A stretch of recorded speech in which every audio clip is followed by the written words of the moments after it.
শিশুটি ছিলাম ওই ছেলেটা কেন আমাকে ছেড়েছিল? কেন কেন?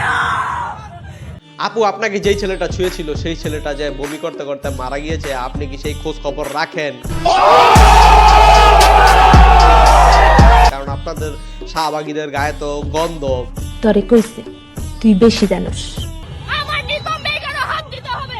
এই দুর্গন্ধযুক্ত নিতম্বে কে হাত দিছে ভাই? তোমার রুচি অনেক খারাপ, তোমার রুচির দুর্ভিক্ষ চলতেছে।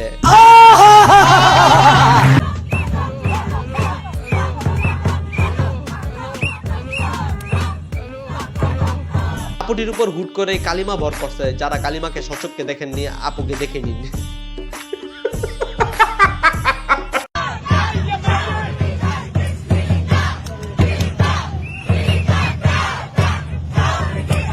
এগুলা নাকি প্রতিবাদের ভাষা ভাই। প্রতিবাদের ভাষা কি এরকম হতে পারে? মনে হইতাছে কোনো সার্কাস চলতেছে আর সার্কাসে ওরা অ্যাক্টিং করতেছে। আর ভাই সত্যি বলতে গেলে শাহবাগ আর এই রাজু এগুলো ভাই সার্কাসের জায়গা। প্রতিদিনই এই জায়গায় কোনো না কোনো আন্দোলন মিছিল এগুলো থাকবেই। সরকারকে আকুল আবেদন জানায় এদেরকে ভাই আপনার ঝাড়ু দিয়ে এই জায়গা থেকে সরান। এগুলি আর ভালো লাগে না।